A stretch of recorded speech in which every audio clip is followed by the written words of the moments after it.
नमस्कार, welcome to the next episode of wealth creators. और मैं कल्पना गुप्ता एक बार फिर तहे दिल से आप सब लोग का स्वागत करती हूँ आपके अपने चैनल वेल्थ क्रिएटर्स पर। आज हम बातचीत करेंगे ग्रीन हाइड्रोजन पॉलिसी पर। यह पॉलिसी अभी लास्ट वीक गवर्नमेंट ने अनवेल की है और जानेंगे कि इस पॉलिसी में क्या कुछ है, इससे किन कंपनीज को फायदा होगा और इंडिया के लिए ये पॉलिसी माना जा रहा है कि ये एक गेम चेंजर है और गवर्नमेंट क्या एक्सपेक्ट करती है अचीव करना है इस पॉलिसी से। लेकिन स्टार्ट करने से पहले अगर जो आपने अभी तक चैनल को सब्सक्राइब नहीं किया है तो प्लीज सब्सक्राइब करें और बेल आइकन को दबाएं। जब विंडो खुलेगी तो उसमें ऑल नोटिफिकेशंस पर क्लिक करें। इसके दौरान हम ये भी बातचीत करेंगे कि इस पॉलिसी से किन सेक्टर्स को फायदा होगा, किन कंपनीज को फायदा होगा और जब कोई नई टेक्नोलॉजी आती है तो कुछ ना कुछ एक दो सेक्टर्स को नुकसान भी होगा, डिसरप्ट भी होंगे कुछ सेक्टर्स, तो उसके बारे में भी बातचीत करेंगे। तो वीडियो को एंड तक देखिएगा। So the government has announced the first phase of the green hydrogen policy and purpose is to accelerate the shift from fossil fuels जो हम यूज कर रहे हैं उससे चेंज करके हम जल्द से जल्द ग्रीन हाइड्रोजन फ्यूल यूज करें and to reduce the crude oil imports. जो हम क्रूड ऑयल इम्पोर्ट करते हैं उस पर निर्भरता हमारी कम हो। The policy aims to help government to meet its climate change targets और इंडिया को गवर्नमेंट चाहती है कि एक ग्रीन हाइड्रोजन हब बनाए जिससे कि गल्फ कंट्रीज जो थी वो एक ऑयल इंपोर्ट का हब बनी थी। इसी तरह से गवर्नमेंट चाह रही है कि इंडिया जो है वो ग्रीन हाइड्रोजन को एक्सपोर्ट करे और it becomes a big manufacturer of green hydrogen. Government का टारगेट प्रोडक्शन है कि वो 5 million tons of green hydrogen produce करेगा by 2030 and it also aims to provide green fuel to the common man. Now let us see कि government ने इसके लिए क्या इंसेंटिव्स दिए हैं मैन्युफैक्चरर्स को। फर्स्ट इंसेंटिव है that it has waived the interstate transmission charges और ये वेवर 25 साल के लिए है। तो जो भी manufacturers of hydrogen and ammonia हैं, अगर जो उनके प्रोजेक्ट्स 30 जून 2025 से पहले कमीशन हो गए तो उनको 25 साल तक इंटरस्टेट ट्रांसमिशन चार्जेस नहीं पे करने पड़ेंगे। दूसरा, द गवर्नमेंट जो है वो फैसिलिटेट करेगा banking of clean electricity for 30 days. मतलब अगर जो किसी भी मैन्युफैक्चर प्रोड्यूसर के पास सरप्लस ग्रीन एनर्जी है तो वो उसको स्टोर कर पाएगा या वो उसको डिस्ट्रीब्यूशन कंपनी को दे पाएगा और with in 30 days for a period of 30 days और 30 डेज के अंतर्गत उसको वो यूज कर लेना पड़ेगा। तो 30 डेज के लिए वो उसको स्टोर कर सकता है विद एनी डिस्ट्रीब्यूटर। आपको अपना एक स्टोरेज बंकर तैयार नहीं करने की जरूरत है। और दूसरा चीज़ कि अगर जो कोई मैन्युफैक्चरर ऑफ हाइड्रोजन या अमोनिया जो है वो अपनी रिन्यूएबल एनर्जी कैपेसिटी इंस्टॉल करना चाहता है, सेटअप करना चाहता है या तो खुद करना चाहता है या किसी डेवलपर के साथ करना चाहता है तो वो रिन्यूएबल पावर जो है वो पावर एक्सचेंज से परचेज भी कर सकता है। तो ये गवर्नमेंट ने जो है इंसेंटिव्स दिए हैं और जो फैसिलिटीज़ दी हैं, जो फैसिलिटेट करेगा गवर्नमेंट, वो ये है कि गवर्नमेंट ने कहा है कि वो एक सिंगल पोर्टल सेटअप करेगा जिससे कि सारे क्लियरेंसेस मिलेंगे फॉर ग्रीन हाइड्रोजन प्रोडक्शन। तो किसी प्रोड्यूसर को जगह जगह दौड़ना नहीं पड़ेगा, डिफरेंट मिनिस्ट्रीज के पास नहीं जाना पड़ेगा फॉर क्लियरेंस। सारे क्लियरेंसेस टाइम बाउंड होंगे, ग्रिड कनेक्टिविटी उसको प्रायोरिटी पर मिलेगी और जो पोर्ट अथॉरिटीज़ हैं वो भी उसको लैंड बहुत एप्लीकेबल रेट्स पर देंगे जो भी ग्रीन हाइड्रोजन और ग्रीन अमोनिया के प्रोड्यूसर्स हैं। और ये क्यों ज़रूरी है? क्योंकि हम कह रहे हैं कि India wants to become an exporter of green hydrogen. तो एक्सपोर्टर होएगा तो उसको पोर्ट्स के पास बंकर्स चाहिए होंगे जिससे कि वो अपना ग्रीन हाइड्रोजन स्टोर कर पाए before the actual export takes place. तो ये जितनी भी लॉजिस्टिकल सपोर्ट है ये गवर्नमेंट उनको प्रायोरिटी पर देगी। अब green hydrogen is known as the fuel of the future. तो आपने कभी brown hydrogen, pink, white, grey, turquoise ये हाइड्रोजन के नेम सुने हैं? जी हाँ, these are all names of hydrogens and there are 8 colour codes of hydrogen depending upon how the hydrogen is produced.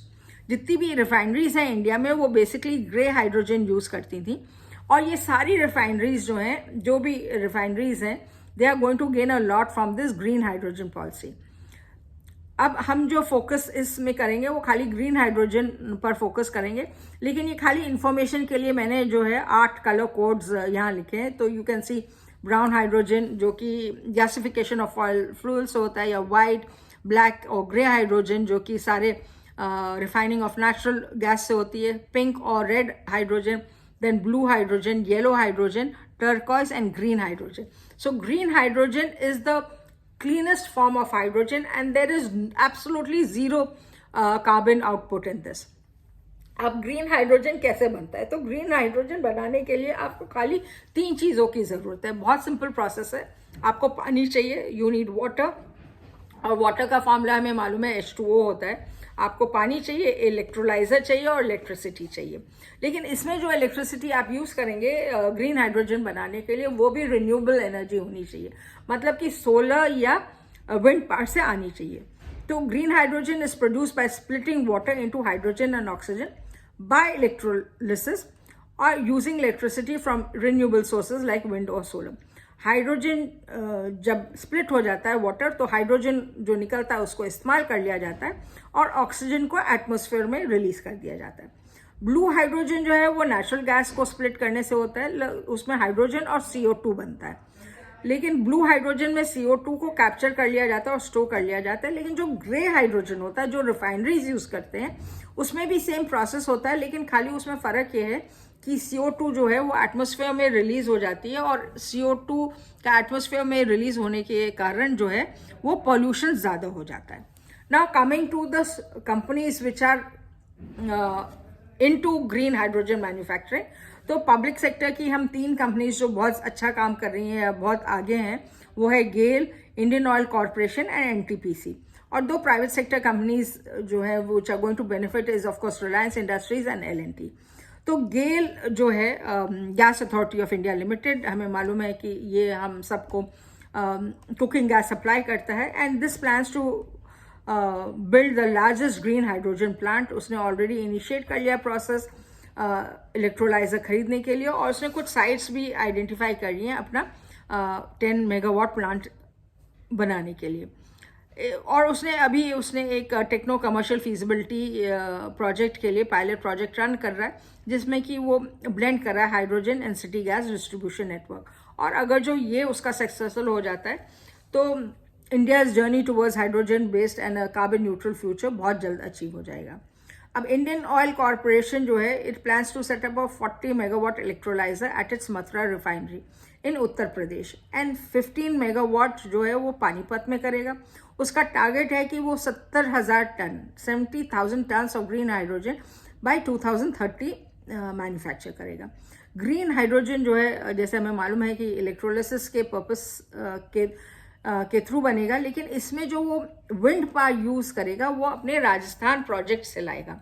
तो जैसे हमने कहा कि ग्रीन हाइड्रोजन बनाने के लिए जो इलेक्ट्रिसिटी यूज होगी वो विंड या सोलर होगी।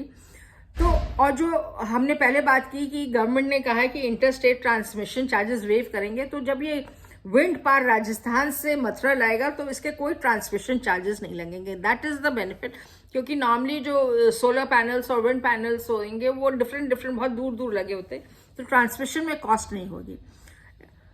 Indian Oil Corporation also plans to set up a stand alone unit in Kochi, जहां पर वो solar energy Kochi international airport की यूज करेगा। आप लोगों को मालूम होगा कि Kochi international airport is the only airport which is 100% run on solar energy. तो now coming to the third public sector, that is NTPC। NTPC plans to produce green hydrogen on a commercial scale और उसकी एक already renewable energy park है run of Kutch में।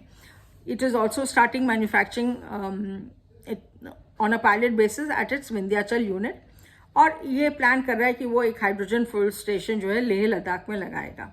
So this is about the 3 public sector companies.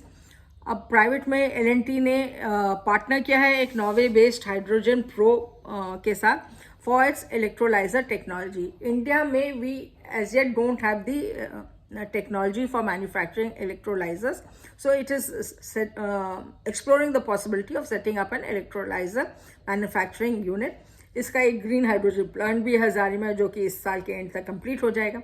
And it is a cash rich company, it plans to invest into 50 billion in green initiatives। और L&T का M है कि वो net zero emission company बन जाएगी bye 2040। Now Reliance का M है कि वो नेट कार्बन जीरो कंपनी बनेगी bye 2035। And again, Reliance is also a huge company, a very big company, and it plans to invest about $75 billion in the next 3 years in renewable energy. और वो सब चीज़ करेगी, including a generation plant, solar panels, electrolysers, तो the full value chain पर ये काम करेगी. It will also invest 600 billion in, उसके पास ऑलरेडी एक ग्रीन एनर्जी इंटीग्रेटेड कॉम्प्लेक्स है इन जमुनानगर, गुजरात, और वहाँ पर ये और they will invest more money to make it more efficient. And पूरा जैसे हमने कहा कि it will work on the full value chain of green hydrogen economy. So these are the 5 companies जो कि बहुत एग्रेसिवली काम कर रही हैं on green hydrogen, and these are the companies you should look out for and watch. Of course, apart from these, there are another number of other companies which you should watch, that is BPCL, Adani New Industries Limited, known as ANIL. ये एक नई company Adani group ने setup की है only to focus on green hydrogen. Linda India, Tata Power, Bloom Energy. तो so this is all about किन companies को आपको अपनी वॉच लिस्ट में रखना चाहिए. क्या ये एक रिकमेंडेशन है कि इन कंपनीज में निवेश करें? तो बिल्कुल भी ये रिकमेंडेशन नहीं है. अभी ये सेक्टर बिल्कुल नया है और इसमें बहुत सारे चैलेंजेस हैं. There are lot of challenges in this. पूरा इकोसिस्टम डेवलप होना है. और जैसे कि आप लोगों को मालूम होगा, जब सोलर पावर आया था इनिशियली तो उसकी कॉस्ट बहुत आई थी. इसी तरह से ये जो हाइड्रोजन फ्यूल है इसकी कॉस्ट बहुत हाई है. ओवर अ पीरियड जब इकोनॉमीज ऑफ स्केल बढ़ेंगे तो हो सकता है बहुत लो हो जाए, बहुत चीप हो जाए और बहुत इकोनॉमिकल हो जाए. बट फिलहाल इसमें बहुत सारे there is a issue of pricing, there is a issue of storage, transmission. तो क्योंकि पूरा ecosystem develop होना है तो it is a wait and watch policy. और लेकिन ये बात सही है कि hydrogen fuel, green hydrogen is here to stay. ये यहाँ रहेगा और इसी पर फ्यूचर फ्यूल यही यूज किया जाएगा, not only in India but throughout the world. So green hydrogen fuel is here to stay और बहुत लोग इस पर काम करेंगे. ये आपका डिसीजन है कि आप कितनी देर तक वॉच करेंगे इन कंपनीज को और कब निवेश करेंगे. दूसरी चीज हमने ये भी बात की थी कि एक नई टेक्नोलॉजी आई है तो कोई डिस्ट्रप्टिव टेक्नोलॉजी भी होगी, कुछ ना कुछ डिस्ट्रप्ट भी होगा. तो मुझे लगता है कि अगर जो hydrogen is going to become a very cheap fuel and a very economical green fuel, तो फिर जो हम लोग इलेक्ट्रिक व्हीकल्स की बात कर रहे थे वो कैसे ड्राइव होंगी. That could be one concern going in the future, may be 10 to 12 years hence. So that is all. अगर जो आपको ये वीडियो अच्छा लगा है तो इसको लाइक, शेयर और सब्सक्राइब जरूर करिएगा. This video has been made only for knowledge purposes.